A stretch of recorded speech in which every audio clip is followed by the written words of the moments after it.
Erreur. Les miroirs cassés doivent être jetés dans la poubelle rouge. 4 questions, 6 choix et un bon geste pour l'environnement. Tel est le principe de la poubelle parlante.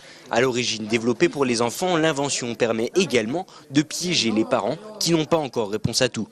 On s'aperçoit qu'on a pas mal de lacunes. Moi, j'ai fait des erreurs. J'étais persuadée, j'ai hésité, mais j'étais persuadée d'avoir raison à la fin. Et en fait, non.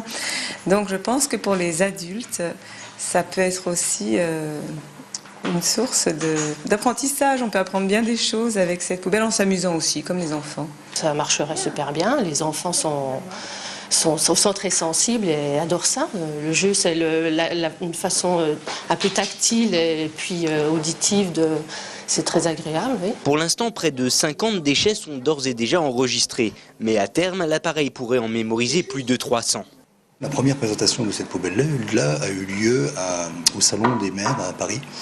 Et c'est dans ce cadre-là que je me suis rendu vraiment compte de l'intérêt que pouvaient avoir non seulement les élus, les techniciens des collectivités territoriales, mais également le grand public en général, petits et grands, pour cet objet, qui est étonnant puisque c'est une simple poubelle qui parle, mais pour également